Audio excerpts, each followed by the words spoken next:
Good afternoon, everyone. It is a few minutes after 12 o'clock here on Tuesday. Happy Tuesday, everybody.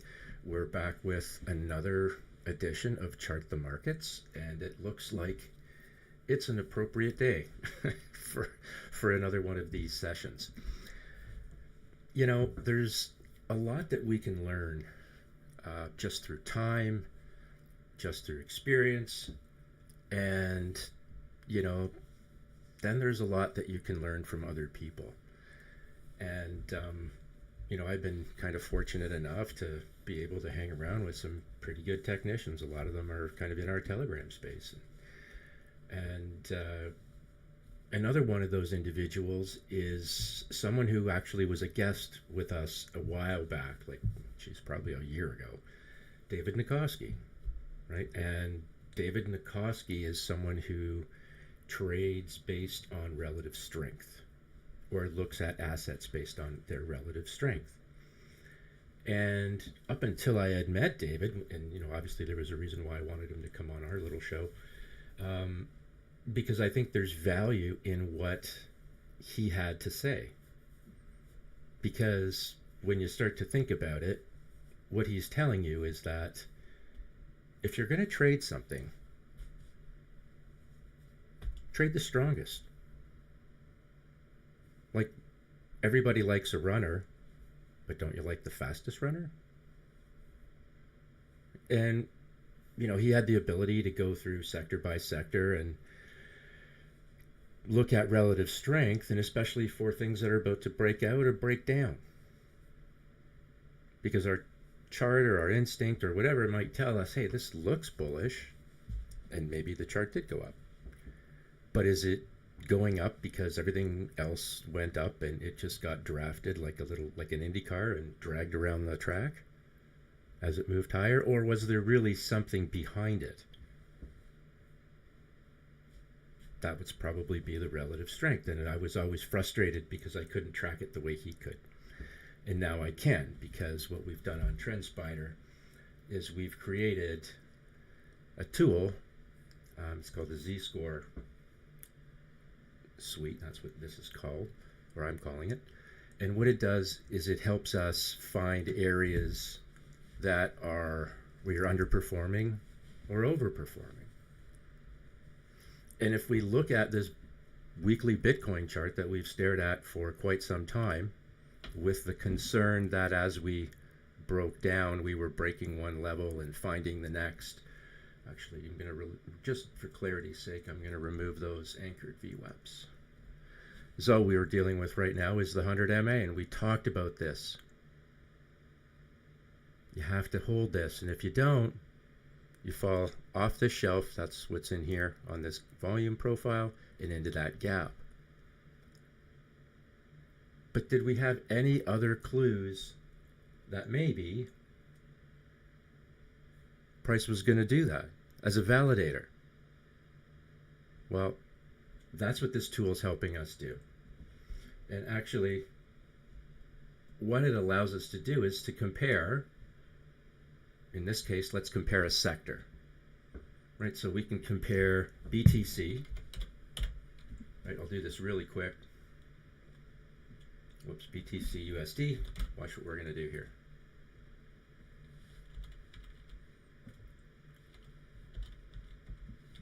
So we're going to build basically an index for us to compare against, right, with Bitcoin as the main comparable. And why are we doing that? Well, we're going to do that because we want to be able to determine what the strongest of the strong are. So that if you're going to trade, whoops, I'm doing this quick, this is what happens. And let's just say,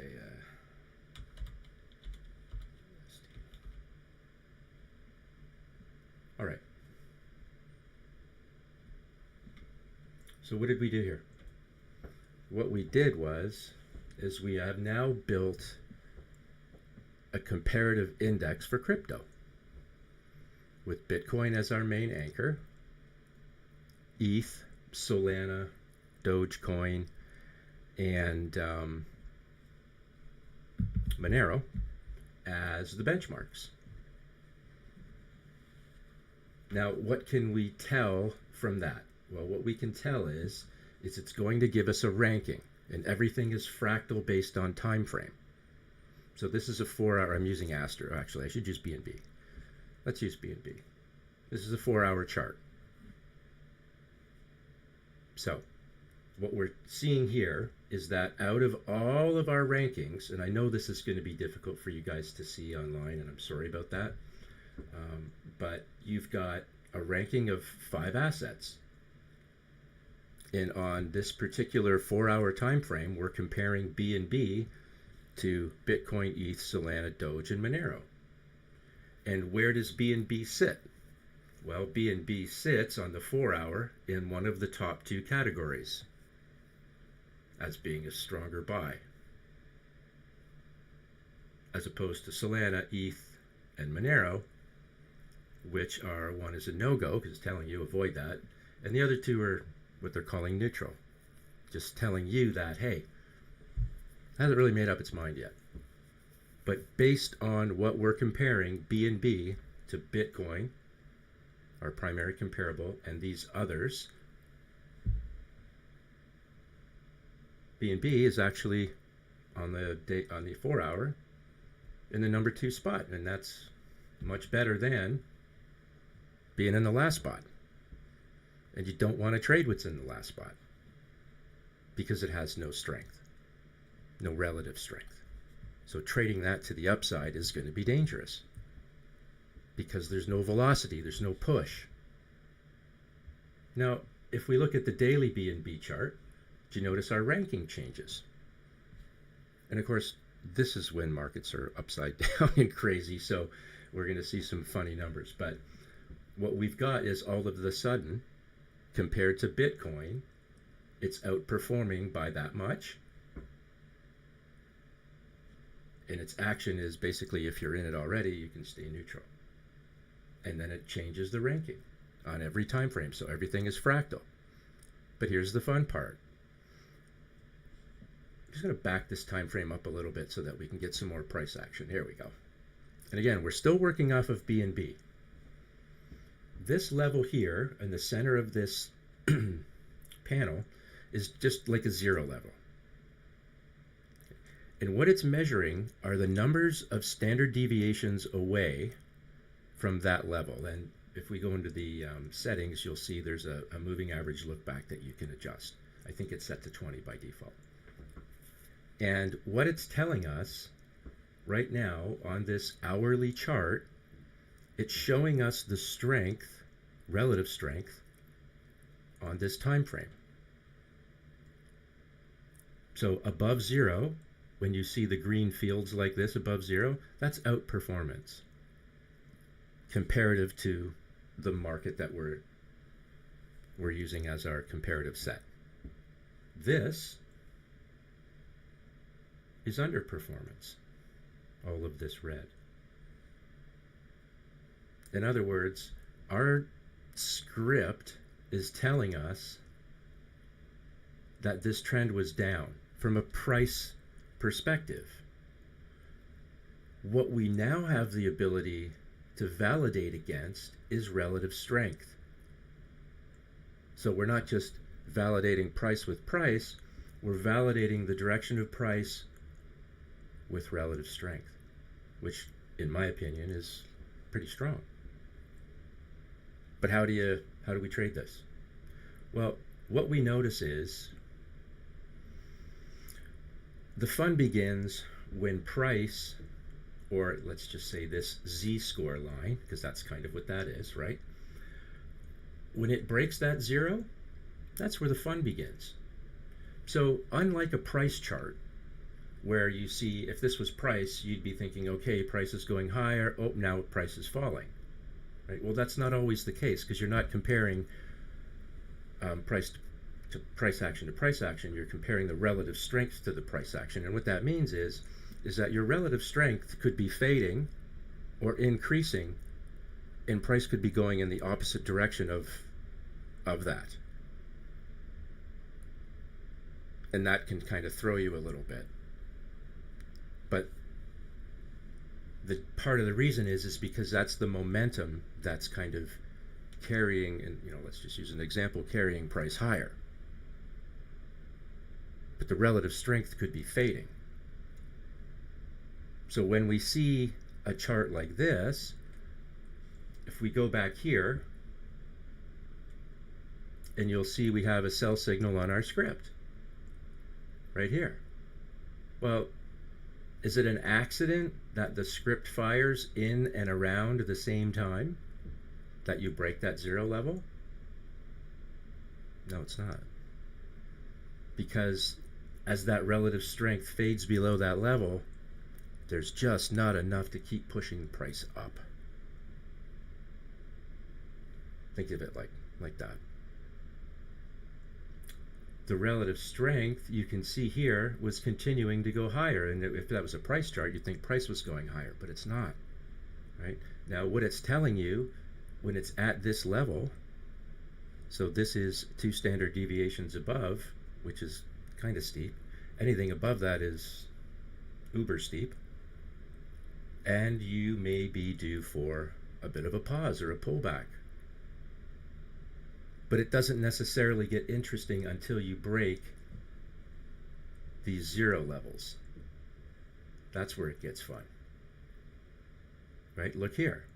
Price, we talk about how that ebb and flow of price. Well, it looks like you've bottomed out. Well, our script told us to stay short here, right? The market is speaking to us, telling us to stay short. We didn't get that cross up plus a few other parameters to trigger a signal higher. It just looked like we hit the upper value range on the volume profile. We literally wicked it here on BNB and then pulled back. But look at the relative strength. The relative strength couldn't break through that zero level and price faded again. Now, is it overextended? Is it oversold in here when you see it down like this? Yes. And look, price was, as it was peaking at the bottom, do you notice how price was still continuing to fall, although the relative strength was increasing? So it might take you a minute or two to kind of get your groove on when you're reading that. But what I'm looking for are those overextended, overbought or oversold areas.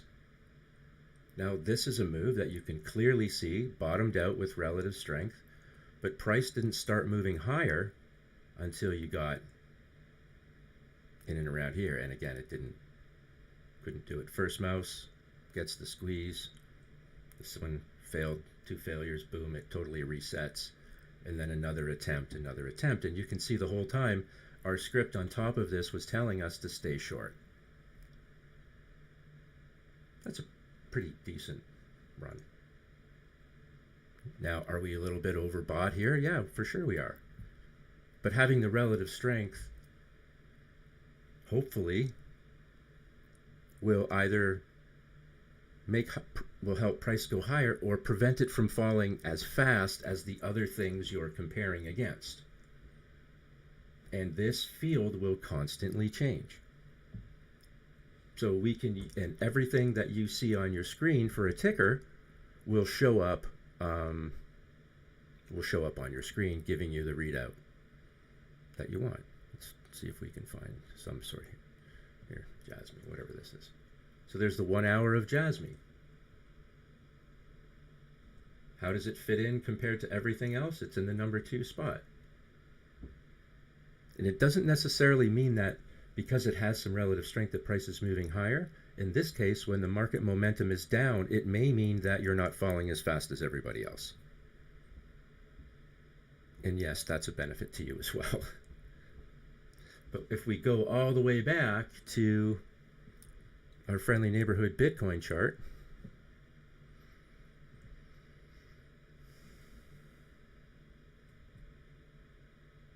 what have we been talking about?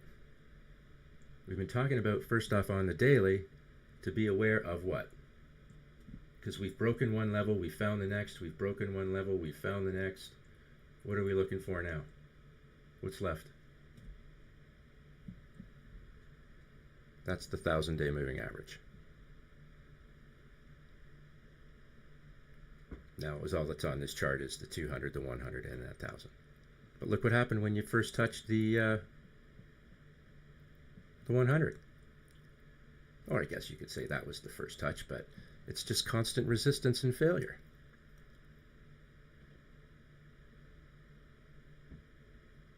You know, whenever price breaks these levels, it seems to dip, right? Dip, dip, dip. There's just no strength there. And when we go back to the weekly, because that's where we started with this 100 MA, at no time did the market tell us that it wanted to move higher.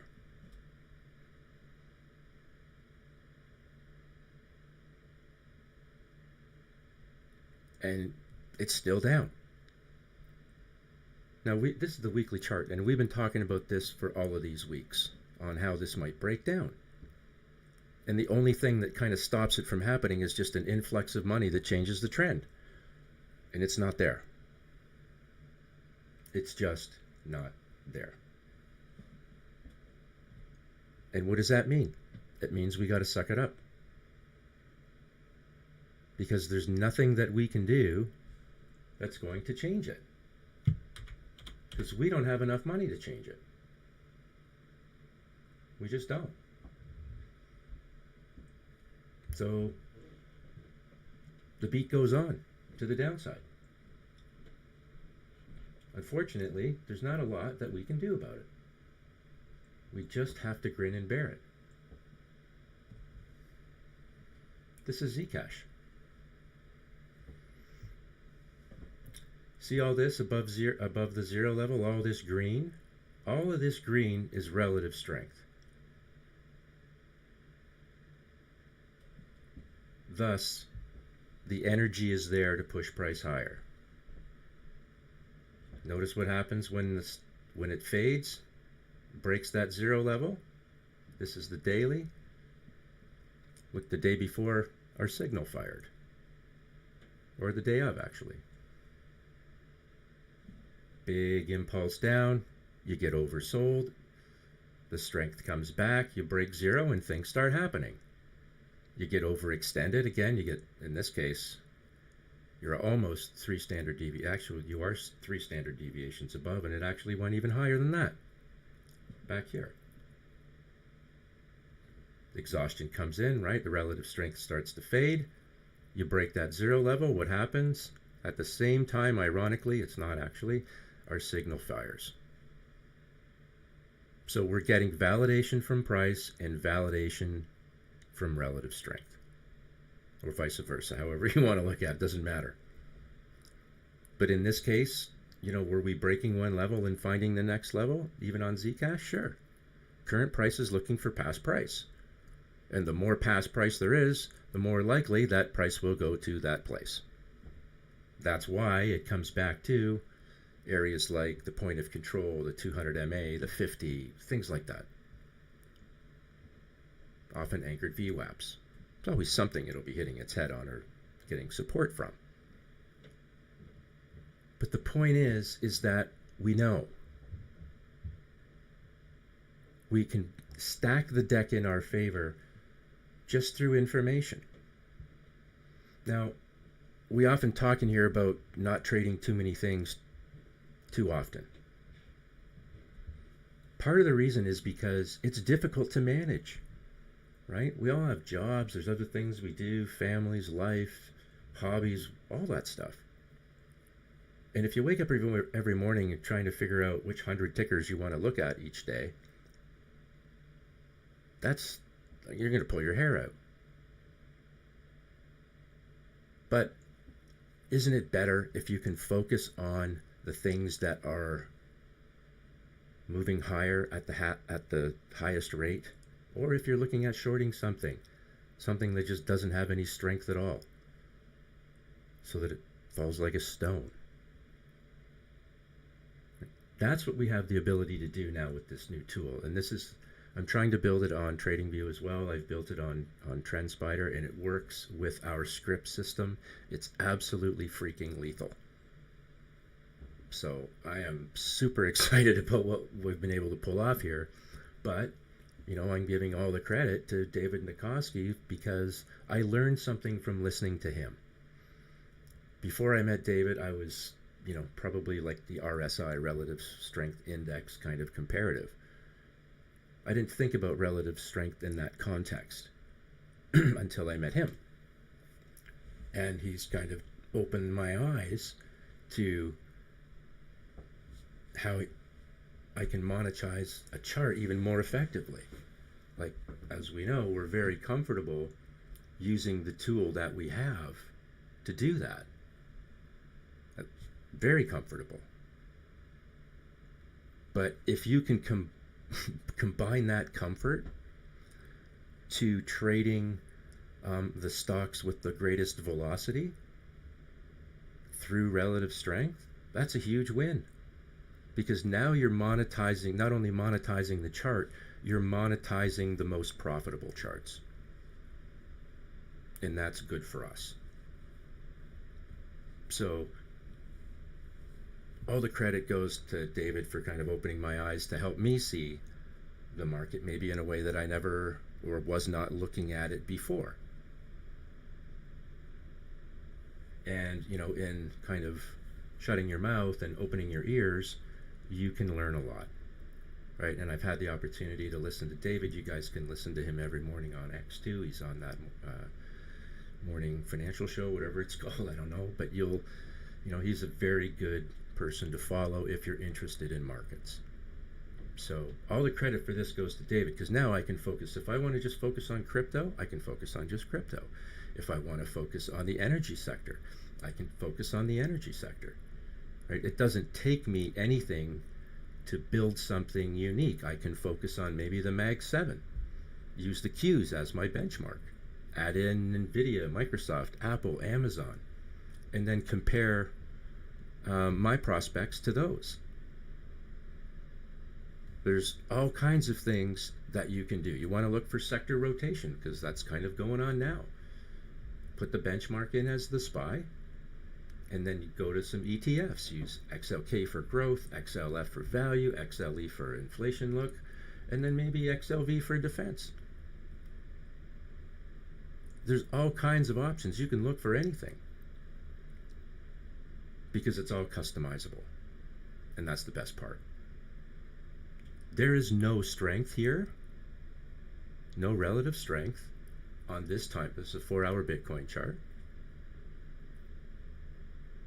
So why would we go long? Like, if our script wasn't enough to tell you, as long as this is diverged and open to the downside, well, then you can stay short.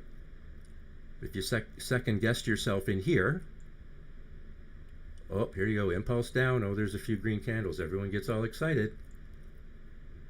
But what happens? You can't break the T-line. Well, is there more going on than maybe just not breaking the T-line? Yeah. You're overbought. And the relative strength is starting to fade. That's what's happening. And again, it's just an additional validator to help us increase the profitability of making safe, profitable trades.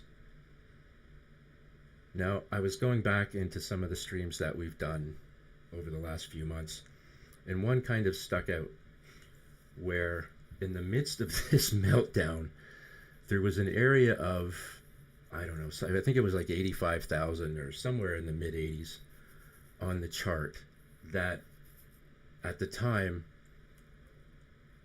I kind of said, you know what, let's not talk about that today. That's tomorrow's problem. And if we actually end up there, then we've got a bigger problem. And, you know, that was probably still when we were in the hundreds, right? Well, here we are sitting at 75, and we have a much bigger problem than most anticipated. Here we are approaching the 1,000-day moving average on that daily. And remember how absurd that sounded up here on the weekly, for example, talking about this level? it was bananas. Nobody wanted to talk about it. Well, here we are. And, now that we're here, what are we going to do? Do you buy? Do you think this is the bottom? You're the master of your own chart, right? Like, you're the one that has to sit in front of it and make decisions at the end of the day. We just try and give you some tools to help make that a little easier. We've looked at this chart 100 ways to Sunday. We keep coming to the same conclusion. There's still more down. And what we're doing here isn't rocket science. Remember this: break one level, find the next. Current price revisits past. The more dense the past price, the more likely current price will find it. Add in a volume profile so that you can see where the volume has and has not been, so that you can establish shelves and gaps, because price moves with velocity through those areas. That's kind of what we're doing now. And when we break one level and we find the next level, it's just rinse, repeat. We've said on the weekly for a long, long time, don't be surprised if price comes back to the 200 weekly. Right here. It's not abnormal for price to do this. And why is this area kind of in play? Here's your upper value range for the volume profile. All of this up here, this is all a premium. When you're well above the value ranges, that's all premium at that point now. May not have been that at the time when you bought it up there, but it is today. Does it look more probable that price is going to hold up in here? Or does it look more probable that it'll continue to fall until it finds some past price that it can sit on? I think the latter's more likely. All of this is showing you the trend is still down and the trend has momentum. We talked about this ages ago. Right in here on the daily chart. Trying to warn people, don't get too excited about what you see, because there's a lot of work to do. You don't just have a complete and total capitulation and then take out the previous high the next day. That's not how it works. It never has and probably never will. When you have big capitulations, you know that phenomenon when you go higher and you fan out all your averages? Well, you just did the same to the downside. And now you got to break them all. And when you have market factors that are working against you, does it make that harder or easier? Probably a heck of a lot harder.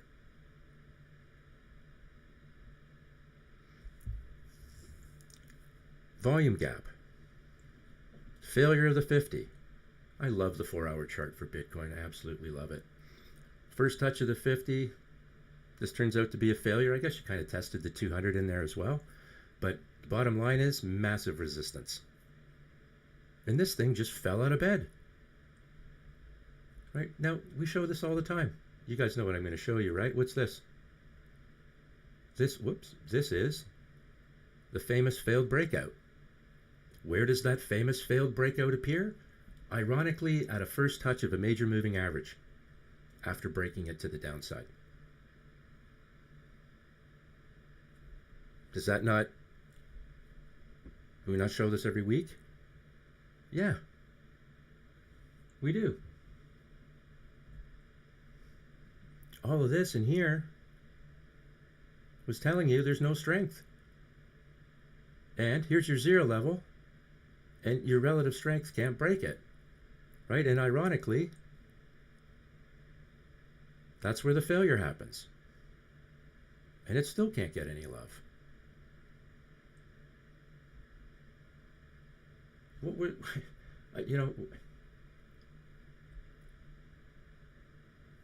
What aren't people seeing? Look at the long-term charts. Don't get excited looking at the daily because you saw a green candle and you think your life's going to change. It doesn't work that way.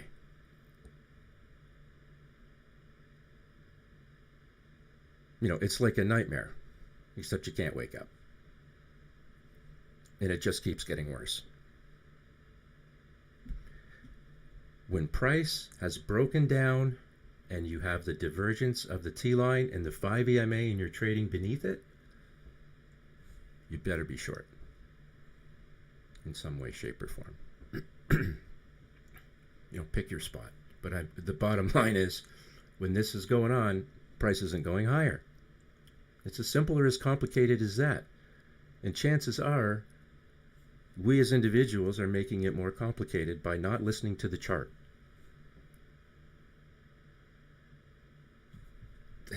Listen to the chart. The chart is the money talking to you.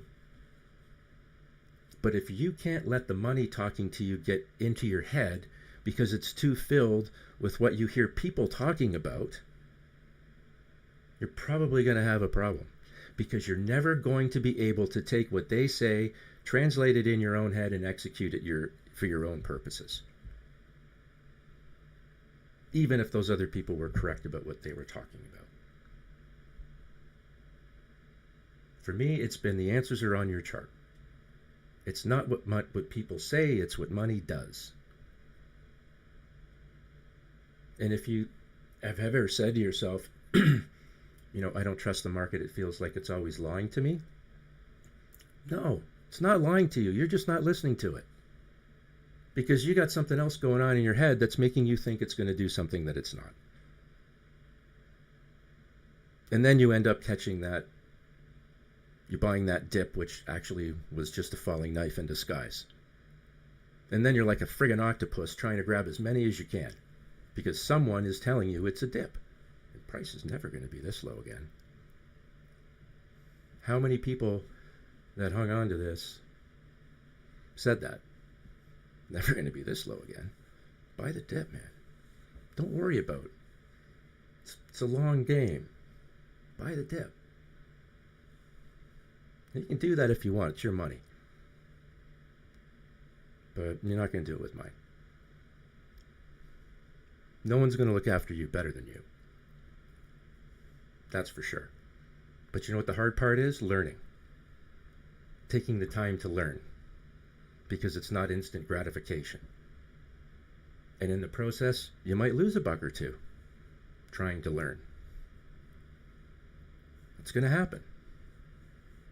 But in the process of trying to learn, you also have to be mitigating risk. That's all part of the same process. It's not just how to make the money, it's how not to lose it. So when you see this going on, and I don't care what you're trading, in and around all-time highs, and you start breaking levels, right? I'm not telling you to assume that because you broke this level, you're going to break this one. Look at it step by step. You don't have to rush to the outcome, right? It's not a 5-minute movie. You break one level, and you manage this trend. You break the next level, well, rinse, repeat. Break that level, well, you know what you're looking for. And you have a guide to help you manage the trade. It's not hard. It's not overly complicated. Break one level, find the next. Current price looks for past. The more dense the past price, the more likely current price will find it. That's what's happening here.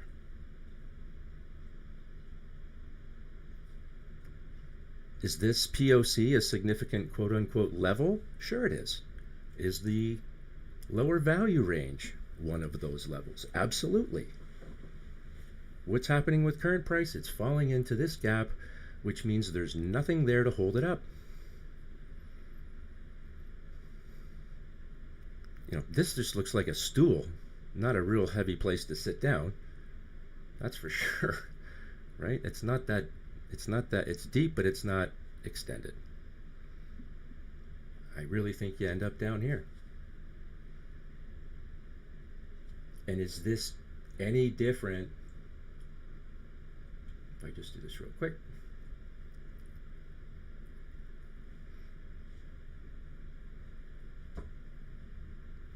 The relative strength is there and it's fading, right? Price will rule. You know, the relative strength was there but fading. Fall into the gap, find this level. And the whole time on your daily, as we really started to melt down, like you can see, there was just no love, right? The momentum down is brutal on this stuff. The drawdowns are brutal.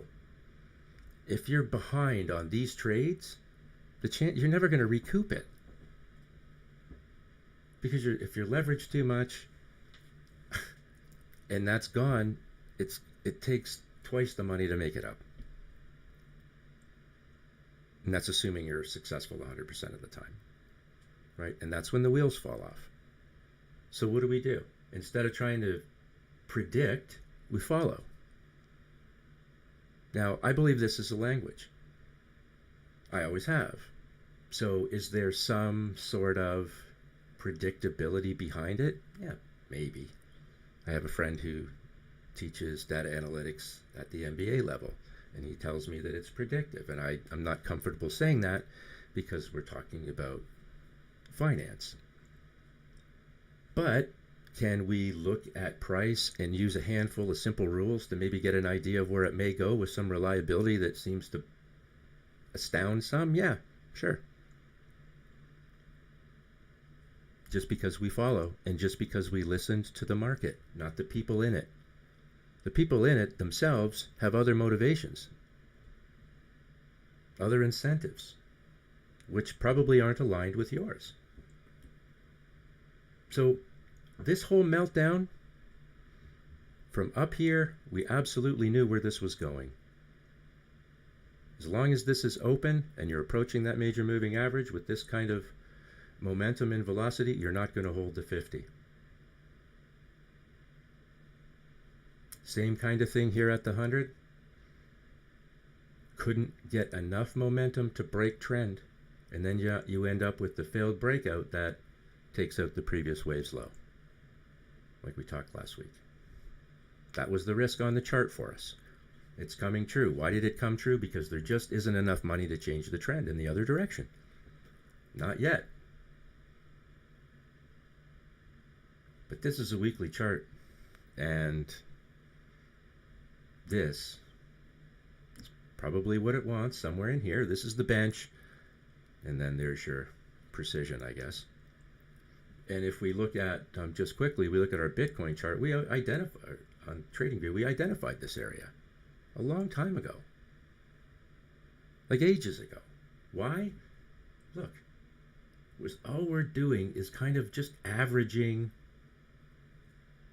places of where price has been before. We do this in 10 seconds, like during our stream. It's not like we sat here for hours and did this. But here we are.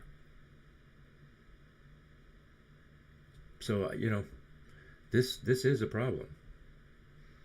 And everything is fractal, right? So when we look at our monthly chart, does that not make you more confident that price will likely find this lower level? There's the 50. We broke one level. We're looking for the next level.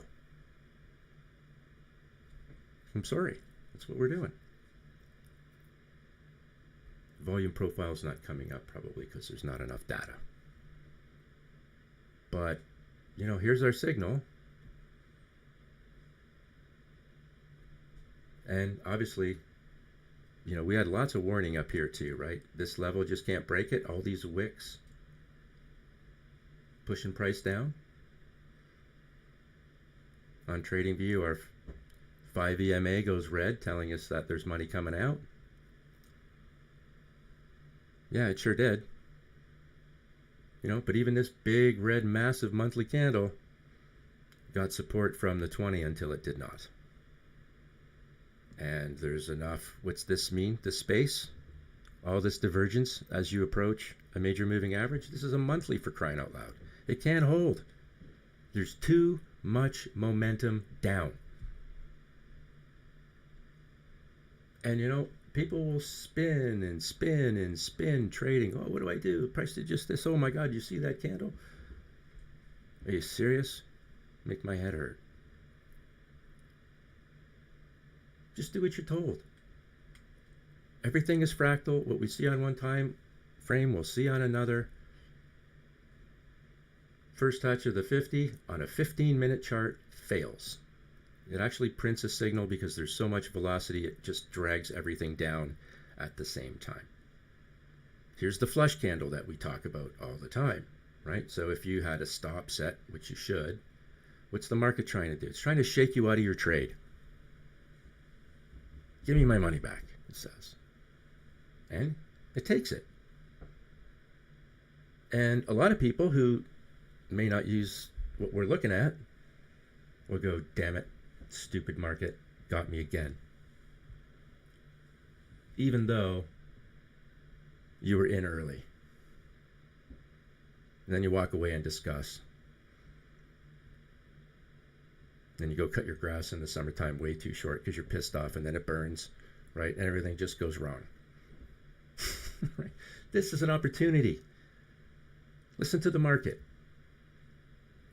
Here's your flush candle. Okay, so what? It stopped you out. Are you upset about it? For 5 seconds. What did it do? It gave you an opportunity to monetize the chart again. That's what it gave you. You would have got stopped out with profit. This is your first attempt down that fails, right? First mouse got the squeeze. The second mouse on the down got the squeeze. You got the cheese. These two big skis, when you see the following candle, like this is 15 minutes, it's not going to take long. If you can't wait to see this, then you're way too impatient. You need to be on meds. When you see this following candle create this equal top and then start to fade like this at, ironically, the POC, that's the thin red line there, right? Fails. So you got that impulse down, you're all excited, you get stopped out, 15-minute candle closes here, your next candle opens and starts to peel back right away. And the best part is, the entire time, you never got a signal to sell. This all stayed open. So as you were analyzing this chart, you see that big green candle close, leaving this extended and open still, even though it created a little bit of an upflow in price. And then you see the next candle open at its high and start to fade, knowing that this is open and still working under that sell signal. That's a gift to you. Don't be pissed off. Be thankful. And if you're upset about the first attempt thing, then just wait for the second mouse. You don't always have to take the first mouse. Right? First attempt. Failed. Re-enter the short. Oh, I went long and it didn't work out, and then you go and kick some sand. Really? You better get used to trading short, because if you're not, you're not going to have anything to do for a while. If you haven't figured that out already. So whether you got to invert your chart, spend extra time in our group, just walking through it, we're happy to help you. But seriously, if you're going to be taking long trades, they're going to be few and far between, and the ones you take and get ahead on are going to be short-lived. Why? Because the trend is down, obviously. And it's not just Bitcoin, right? It's not just Bitcoin. It's everything in this space. Doesn't really matter what it is. Remember at one time when Monero was like the hottest chart out there? Here's the daily. Remember this? How many people trading this chart got into the mindset that, oh, it'll never come back to that price again. It's just, it's not going to fall that hard. Sure it is. This is no different. Look, how far away are you trading from the 20 MA? We talk about this stuff all the time. The farther you are away from the 20, that's the horse being too far away from the barn. Horse doesn't like to be too far away from the barn. So what does the horse do? It comes back to the barn. And if it ran away from the barn, it's going to run back to it. Usually, especially in crypto. Did this thing stay open, diverge to the downside? Yes. When you approach the 20 here with all this divergence, did you have a hope of price holding up there? No, because the momentum was telling you that it was going to fail. Well, you broke that level, so you're going to look for the next level. Oh, yep, okay. You broke that with one big red dagger, and you can't break the 50, and you can't break the T-line. All of this stays open, diverged, down and to the right, and price follows. That's the daily chart. Did it tell you at any point, even though you had, there's another example of the equals top, right? Flush, re-enter. Second mouse, right? That's the daily. Like if you're mired in the 5 and 15 minute, you're not going to see all this. And I'm sorry, I know a lot of you do. And it doesn't matter.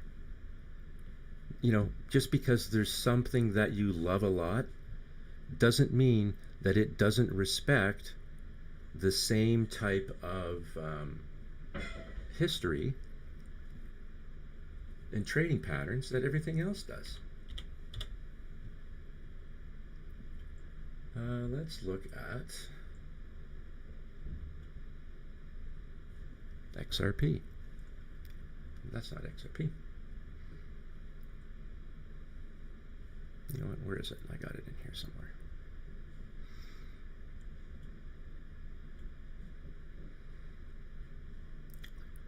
Oh boy. XMR. Looking for all the X's. Too many stupid symbols now in my list. Anyone see it before me?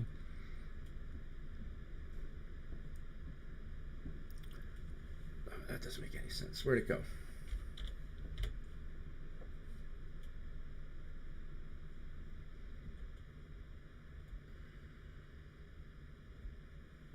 For frick's sake. Anyways, I'll find it. Nevertheless, I think we have a real good understanding that this is another one. Remember this? Everybody wanted to short this on the way up and got killed. And then it's been nothing but down.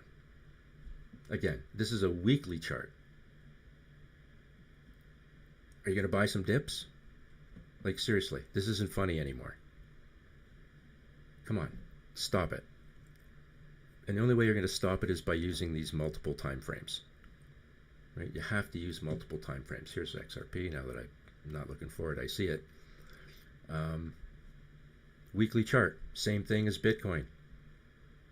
Break one level, find the next. Break that level, find the next. Is that divergence open? Yes, you're not going to hold at that level. Simple as that. Does this volume gap make it more likely or less likely that price finds the 200 MA? I'm going to go with more, because there's nothing here to hold it up with the exception of a VWAP and the upper value range on the volume profile, with the POC being way down here because it's measuring what? All of this past price.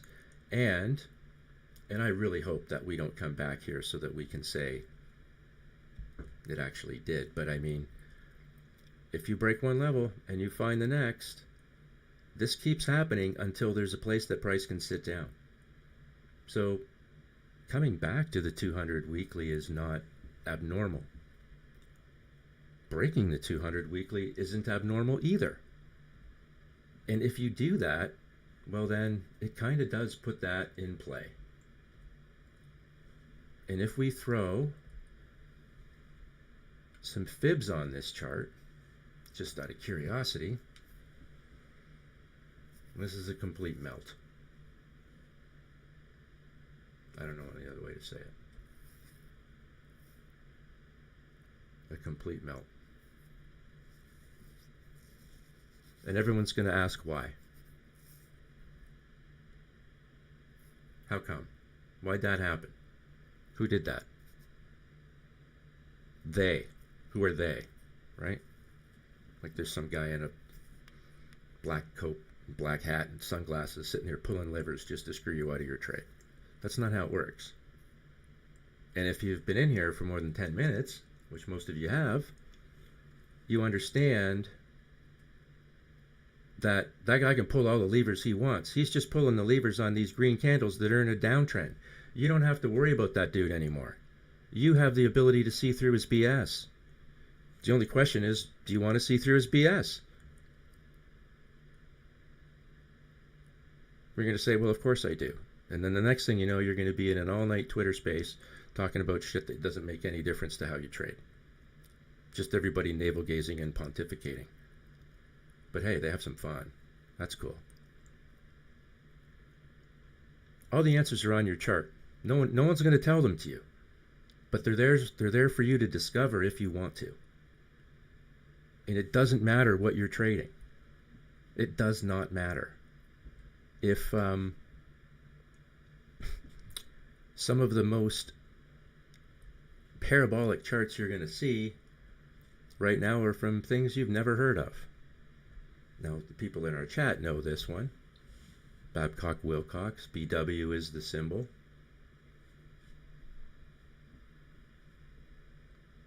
These are the types of things that you'll find when you're paying attention to relative strength. No relative strength here, right? As it's going through all of this flat nothing trading. But what's going on? All of a sudden, it gets overextended, oversold on the Z-score. And then, what? You break zero and we print a buy signal. And holy crap, we haven't looked back since. Right? The thing just, this is the weekly. That's why it looks so weird, because it was flat for so long. But it finally started to get a heartbeat, right? Someone's starting to pay attention. There's your break of that zero level, and there's your signal to buy, and all of that relative strength stuck, which means it's been overperforming against its benchmarks. And our system has helped us, even on some crazy trading days, it's helped us stay in the trade. Again, some of the prettiest charts you're going to see are for things that you've never heard of right now, because we're in this midst of this massive rotation. Money moving from one place to another for one purpose or another.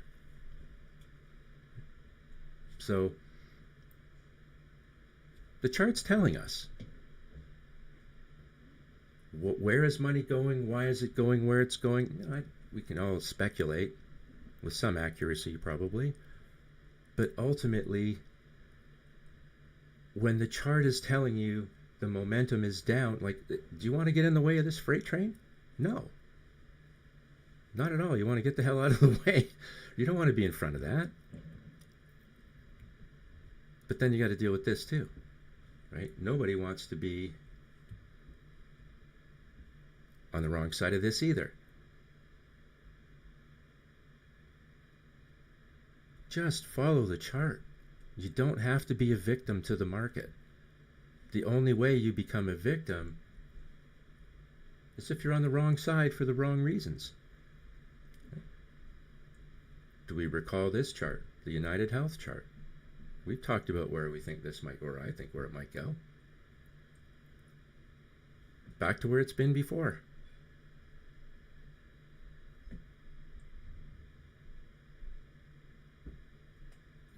Yep. Fail of the 50 here, fail of the 500 right here. Price capitulates. You've broke the point of control. Current price is looking for past price. Fall off this little bit of what's remaining of a shelf here where the POC is, and you fall into this gap to the downside. Where do you think price is going to go? South. It just is. It just is. Another great example is XRP. These charts are everywhere. Oh yeah, we were raging lunatics up here saying that price was coming back here. Well, it did. And this is also a real good example that, let's say that you were short this like you should have been, and let's say you had a target somewhere down here, which is great, right? But at the end of the day, once you hit your target or you get close to it, you can also kind of reanalyze that chart and say, hey, this trade is still of no risk, right? There's no risk here yet. This is the weekly. There's no risk. This thing has been diverged down and to the right, breaking every level every time. So you can say, hey, yeah, I have confirmation that I'm still on the right side of the trade, and I have more opportunity to monetize the chart. It's your choice, right? But if you get in at the right time and you manage the trade properly, here's another one of your flush candles. If you manage your trade properly, you won't feel stressed, right? None of this stuff is going to freak you out because you're going to be looking at multiple time frames, right? Fibs, Fibonacci's, fractals, and the filters. So on the weekly, this thing looked like a falling knife. On the daily, you had a little pop here and there, but they were just uptrend moves, little retracements higher in a further downtrend. That's all they were. And because when you stretch out a time frame, you filter out noise, you can see that none of that was a threat to you at all. If it was breaking stuff on a longer term chart, then yeah, it might cause you to rethink things, but that's not what happened. You had all the ability to get in at the right time and to manage the trade with very little risk because you were using these multiple time frames as confirmation over and over and over again. So, this is just another example of things not holding up. Okay, everybody wants NVIDIA to save the market or the world or whatever it is on any given day, and that's a big ask. That's a big ask. And we're not going to make this call on this particular candle, but you have to pay attention that look where this impulse down bounced right off the 500 MA on the daily and just pop right back up and has held pretty much into here. And this is now the sideways stuff, right? So you have a big move up, we're going sideways, unable to break that upper value range. So does coming back to the 200 on the daily sound irrational? I would hope not. Look at the chart. Like, that's a couple nickels to give away compared to what it's given. So relax, don't freak out. Let the chart tell you what to do. And you're going to trade the chart differently based on the type of trader that you are and the time frames that you're trading. But I don't like the sideways stuff here, and I don't like this kind of draw down to the downside. I don't think that's unreasonable. It's this one that you're going to pay attention to. So here's our volume profile, and all this gray stuff is what? Light trading in the midst of a big volume gap, and right in the middle of it is the 50. So if we break one level, we find the next level in that gap. This is all light, so the chances of it sticking, it'll take a lot of money to push it higher. So on the weekly, I would start looking at this level if this trend continues down, but we printing a sell signal on this, and it has some velocity to it. And if we get an opportunity to see what happens if our filters are diverged and down to the right as they approach that 50-day moving average on the weekly. Because if they are, chances are it's not going to hold. We've shown that enough today.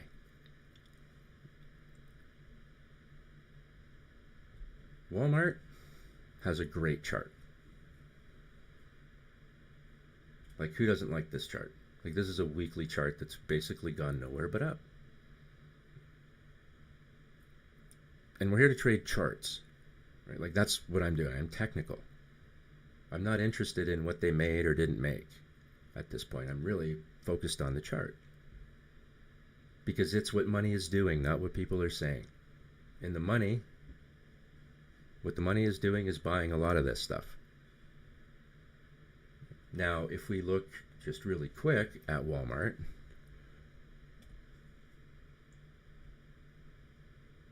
let's just bring up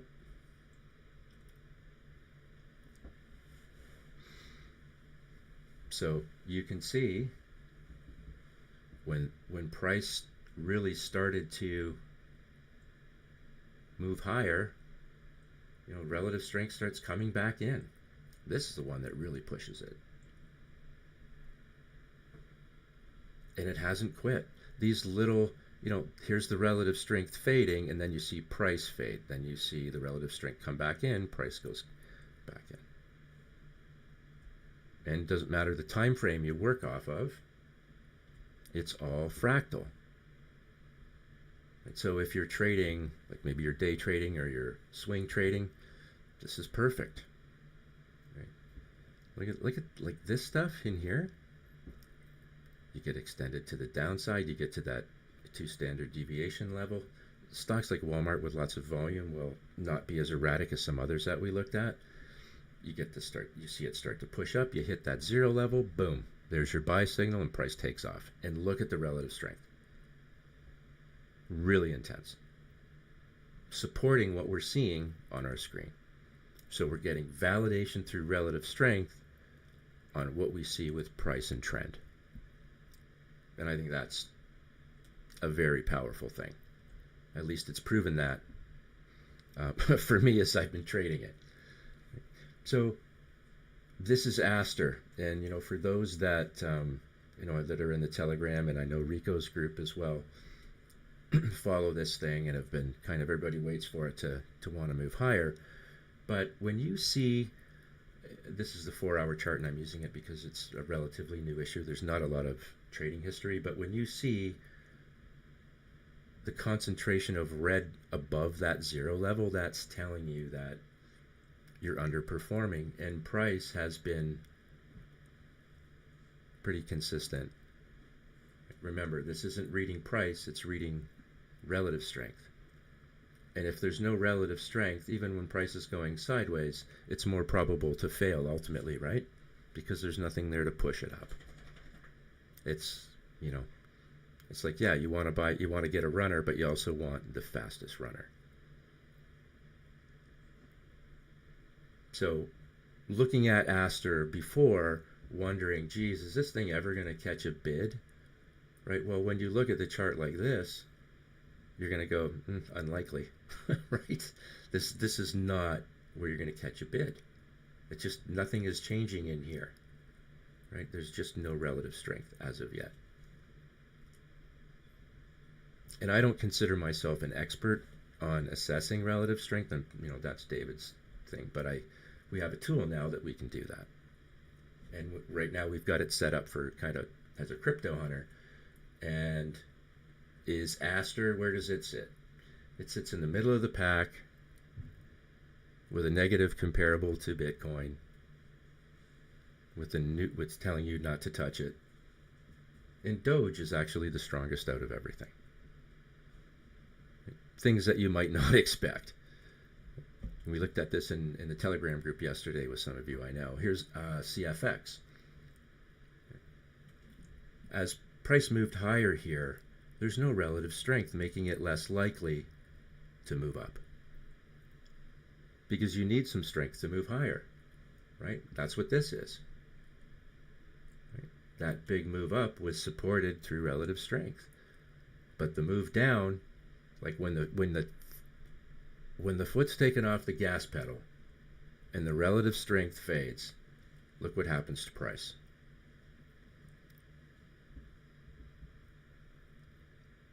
Pretty clear. And again, on any time frame you can do this. Again, Doge is the strongest on this time frame. CFX is number 2. And again, that doesn't mean it's necessarily number 2 and moving higher. It means it's in that second slot, and comparatively, on a day like today, it's not dying as fast as some other things, as an example. And that might not be the best example to give, but that's the example. Okay, here's ETH on our 4-hour chart. Breakdown, look, the relative strength is overextended, right? So you're kind of overbought. And look where the breakdown starts. Not up here. Right here, at the 0 level, in and around within a candle or two, or bang on of our own signal. And that is one hell of a validation. You would still be in this trade. Failed breakout, right? Price moves up. Can't break out. We roll over. Do what? Take out the previous wave's low, and you're looking for past price for something to sit on. And there's the daily. So in this daily chart, we've broken not only the POC, but the lower value range. So we came all the way back to here, right? This bench of past price. Didn't get any love from it at all. Fell into this gap. That's the problem. And you're looking for this. Nobody wants to hear it. I get it. But I think that's what's going on. There's just nothing here yet. There's no strength at all. I know it's not what anybody wants to hear, but it's what we have to deal with, right? We can't do anything about that. Somebody in our chat was looking at X-ray. I'm not really sure what it is or what it does, but I don't see it getting healthier anytime soon. And so here's an example of, as price is falling, this is the weekly chart. Did it have any relative strength? No. There's just nobody loved me. And if nobody loves it, it's going to end up going down and to the right. A little bit of strength came in, but you know what? Is this not going to fade? It looks like it perhaps will. This looks like maybe it's a failed breakout. Rolls over, takes out the previous wave's low. Again, there's not a lot to look at right now where people are going to get super excited. There just isn't. So, if we go to, the major markets, let's look at NASDAQ. This is a weekly chart.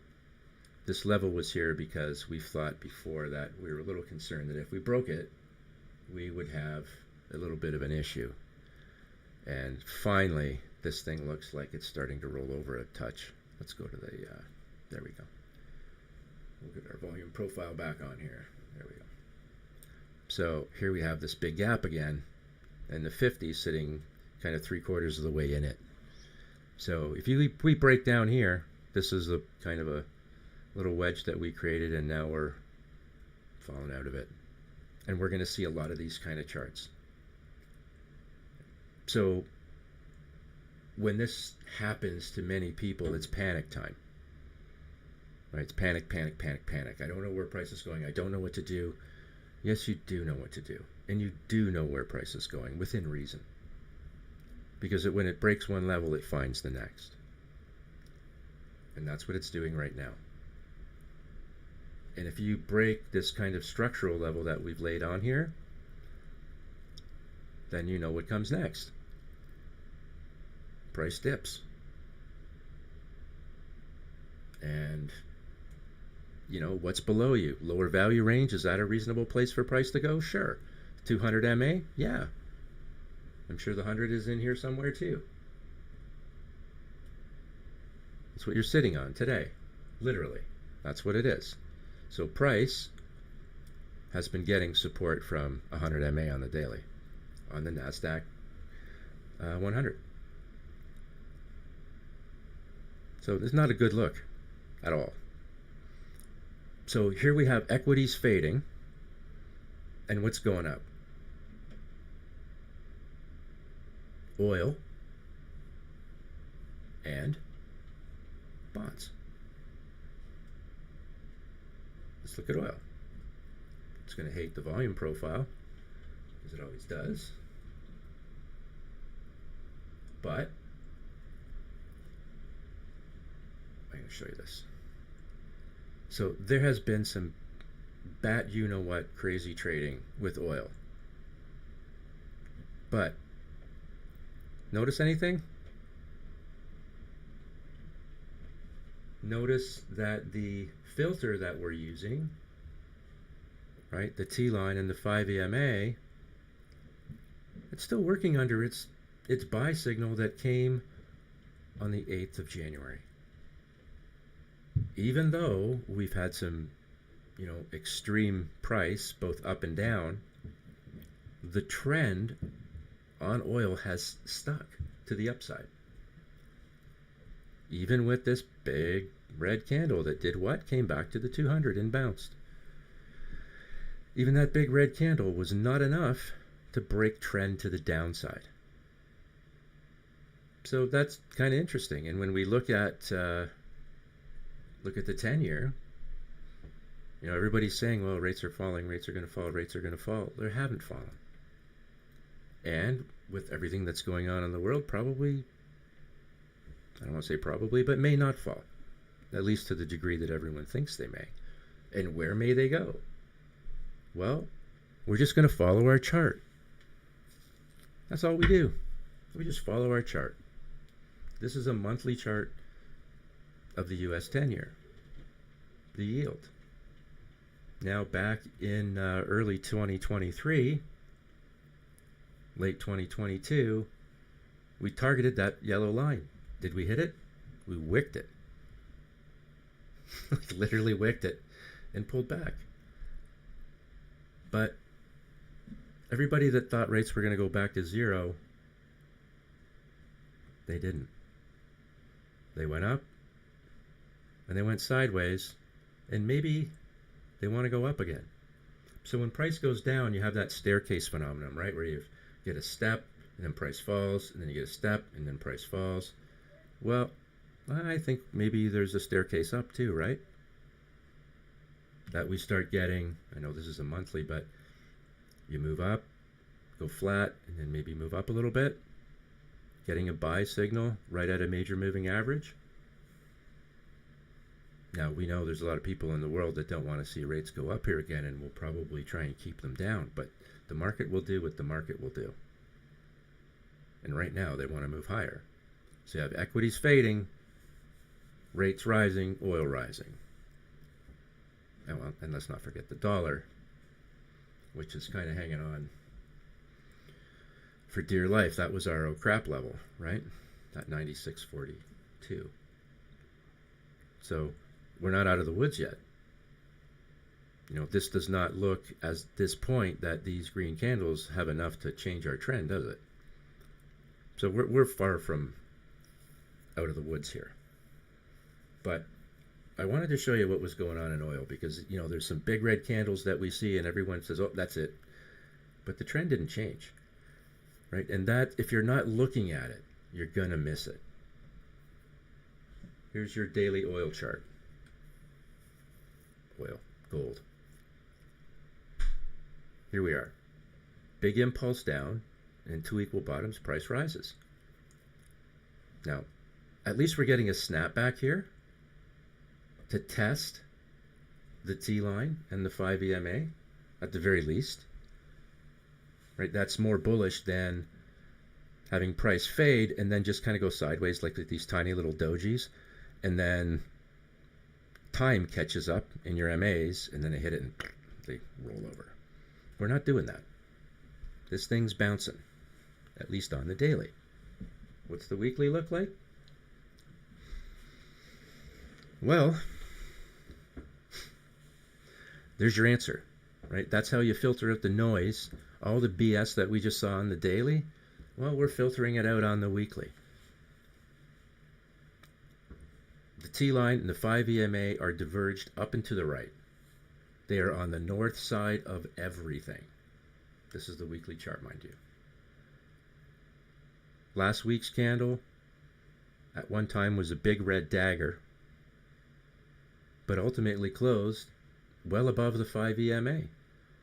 And this week's candle, albeit it's only Tuesday, even with the big impulse down that pierced the T line, pushed right back up and is trading above the T line again.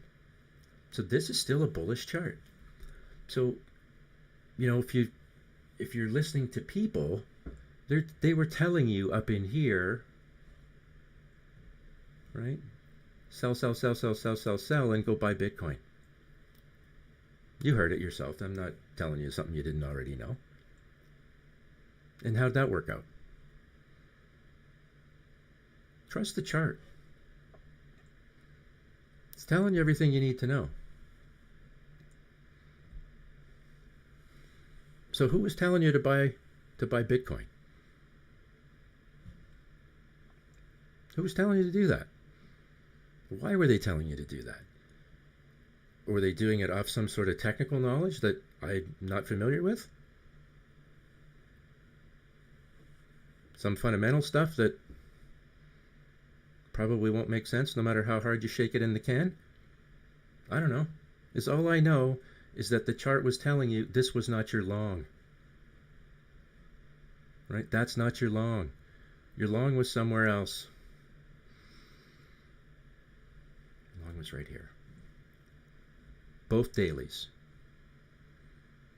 So when you hear people telling you to sell something, to buy something else, people that do that, make sure that you are well aware and educated for yourself, because what they might be saying perhaps isn't there to benefit you. Because sell your gold to go buy Bitcoin is the stupidest thing I've ever heard. And I'm just a chart guy. And if you want to see how stupid it is, let's put it on a weekly chart, because that's going to make you feel even better if you actually did that. There's your Bitcoin chart. There's your all-time high. And there's gold. This was no reason to sell your gold and buy Bitcoin. The same person was telling you to do that was telling you that you should buy the dip. You should buy the dip. You should buy the dip. You should buy the dip. They're still telling you to buy the dip. No one's going to look after you better than you, and that's why you learn how to read price on a chart, so that you don't become a victim to someone else's nonsense. If you're going to make a mistake, it's going to be on you. And you know what? We're big boys and girls, and we can deal with that. But making a mistake because you listened to someone else, oh man, that's on you. There's no sympathy at all from me. You're responsible for you. And if you want to learn how to do this, you can. Or, alternatively, you can just continue to listen to other people that are supposed to know what the hell they're talking about. You can do that. You can get sucked into other people's tornadoes. Or you can learn how to read price on a chart and not, this is a, don't worry about that's for somebody else. This is a company called Omnicom Group. It's an advertising agency network. Right? Gotta love those guys. If there's ever a shell game, they're gonna play it. It's like the five families. So, I don't know. Here's a monthly chart. This is just one of those five families. Right? Here's another one. Here's another one. Do you think that you want to be, as a trader or as an investor, involved in these? I don't want this. Because the chart's telling me, first off, on a long time frame, the thing is doing something in the bed. And I don't care why. Don't play stuff that doesn't make sense. I don't know, looks like a downtrend to me. And this little retracement that you had, I hope you enjoyed it, because you literally freaking gave it all back.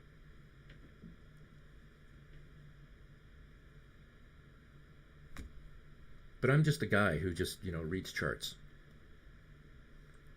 That's it. That's all I do. Just read charts. I don't care about any of this stuff. It's all I care about is, hey man, this thing's trading above all its support. Let's keep an eye on it. Oh, holy smokes. Look at those little tops. You broke the 20 and the 50. And everything, basically all at one time. And if you miss that on that particular moment in time, you're thinking to yourself, I missed the run. No, you didn't. You only missed about 20% of it. There was much more to come. Play the things that have the best and highest probability of giving you the return that you are looking for. Because if you're not, and you're just playing the outliers or the laggards, you're actually impeding your own success. So unless you're short Microsoft, why would you be long it? Is there somebody telling us to buy these dips or something like that? I don't know. But then I don't care. Quite honestly, I don't care. I don't have enough time in the day or enough brain power to try and figure out why Microsoft is rolling over. And again, I don't care. Is all I know is that the market told us to sell it up here. However you decided to play it. And it broke a major moving average all in one week, opened up, all this divergence, opened down and to the right. What happened when you hit the 50? Absolutely nothing, because it had no hope in hell of holding up. And the chart was telling you the whole damn time. Oh, and by the way, there's your next level, and it doesn't hold there either, because the momentum is too intense, and our filter's telling us that. And when you break one level and find the next, you're just, current price is looking for past price. What the heck do we think it's looking for? Probably the 200 at a very minimum. And I've obviously dropped this line on here for a reason. So what's that? 345, and all we're doing is connecting past price. And we've shown time and time and time again how these levels get hit. This is not the time to play around thinking that you know more than the market, or that you're pretty sure that you know what's going to happen next. Because I can assure you, you do not. None of us do. But there are some of us, and some of you, who are able to block out the noise and just let the chart speak to you and listen to it and only it. At no time was Bitcoin holding up. The chart never told us it was. And when you see a green candle on a weekly chart, and you closed your trade short here because of it, because you thought it was changing trend, you made a massive mistake, because you weren't listening to the damn chart. You were listening to yourself. And yourself does not know more than the market does. The chart was telling you to stay short. The whole time.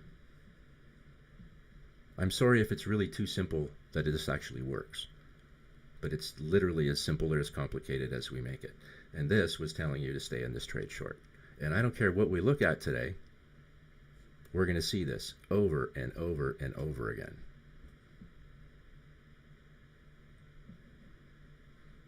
Same on BNB, same on Solana. What's happening on Solana's weekly? We talked about this in our last session. We run the risk of breaking this structure, and that's exactly what we're doing. None of that is positive. So we've taken out these two bottoms that we drew this line last week, I think. So where do we go from here?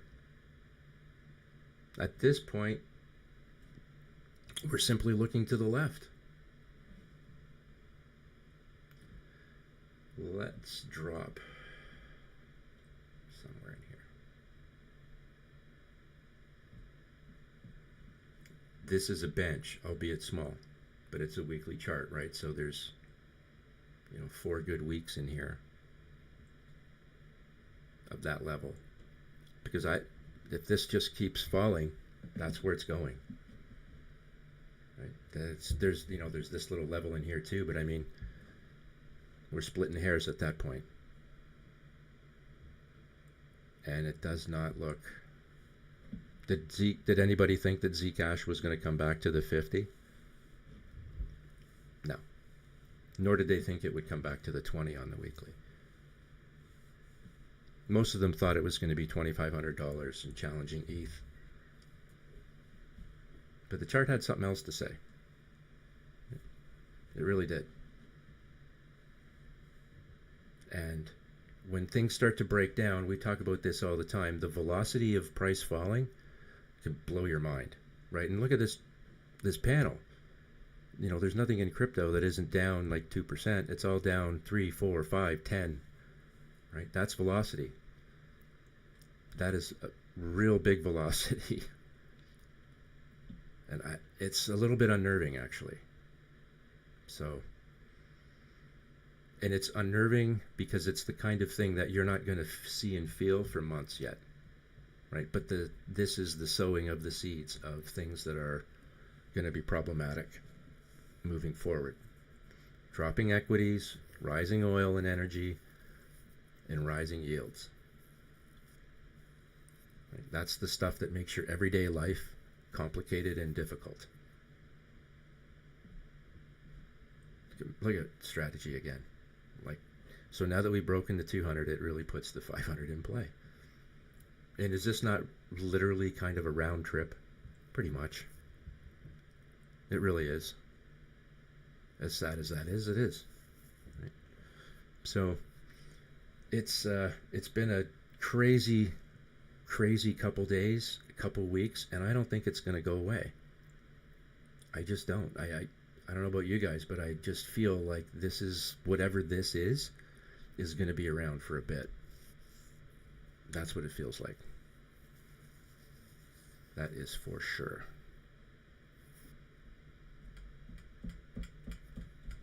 Just going to hit the major markets here real quick. Oops. Yeah, again, there's the NASDAQ. We're breaking the 20. Here's the S&P. We're now, if we close here, we'll close below the T line. That doesn't produce a sell signal, but it's one of the things that raises your eyebrow once you close below the T line. It's usually one of those signals that you're starting to tire. Now, how do we find these things out? We look back on shorter time frames, right? Go to the 4-hour. See what you see. Right? You'll see these things materialize on the shorter time frames before they show up on their dailies. Right? SPX right back to the 50. Yikes. So,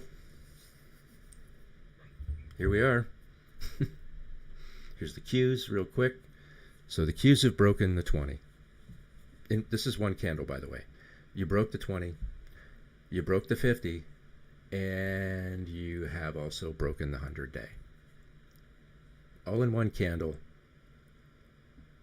All before 2 o'clock in the afternoon. That is momentum. That is velocity. And that's my dog barking.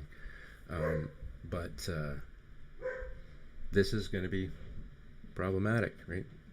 Weekly breakdown, daily breakdown. This is ugly. So, not much we can do about it except monetize the chart. And when the chart's not going up, the only way to monetize it is going to be to the downside. Right? And this rotation that's in play is going, in part, cause a lot of this volatility as money moves in and out and in and out and sideways. But it's happening with velocity. That is for sure. So the best thing that you can do is protect yourself. Right? Don't take on too much leverage. Right? avoid the super short time frames. Try and find opportunity where there doesn't appear to be any. This is called MP Materials. So it's one of those rare earth companies, I guess, for lack of a better explanation. And, you know, it's a stock that has taken off, right? And it, again, look what happens when that relative strength comes back in and we break that zero level, right? The z-score goes through zero. Boom, we print our sell signal in and around exactly the same time, and price is moving higher. And it's moving higher. We have the ability to read price and trend, both of which are moving up. And then we have the relative strength that we can see is here, right? And when it faded on the retracement, it really didn't break down. Boom, we've moved it up again. So there's all kinds of stocks like this out there. But the ones that move, that appear to move the most, are the ones that have the supportive relative strength and not just, you know, market momentum. There's literally something behind them that are helping them go up. All right, so try and stay out of trouble. Try and find the things that will trade or will produce the highest probability of making a safe, profitable trade. That's what this tool does.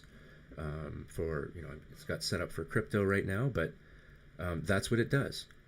Right? It helps us find the strongest players in the market. We're, you know, right now we're rating it against Bitcoin. What's in the number one spot? On the weekly, it's still Monero, followed by BNB. Solana is at the bottom. So if you're trading Solana on a, you know, on a weekly time frame, are you trading and you're making longs? Are you trading the asset that is going up A, the most, and B, with velocity? No, you're not. And if price is falling, you're actually trading something that's going down faster than what it's being compared to. Right? That's the value in using relative strength. And I hope I didn't spend too much time on it today, but it's a tremendous value to a trader. And, you know, I've been kind of working with our script and this at the same time, and I'm incredibly happy with how things are turning out, because I'm finding that I'm making fewer mistakes. This is just me, and I do make mistakes like everybody else. But I mean, I'm making mistakes in areas where I'm thinking of buying and selling, but now using that relative strength to determine whether or not, hey, you know, the z-score is breaking through zero, like here, for example, and then price is moving higher. I'm using that to validate what I'm doing with more success. So if you have any questions, you guys know where you can reach me. Feel free to join our Telegram group. It's free and it doesn't cost you anything, and you get to hang out with a bunch of people that like to look at crayon lines on charts. So I thank you for coming today and watching, and we will see you on Thursday as the rest of this unfolds. But what a crazy time to be a chart guy. So have fun, everybody. Stay safe, and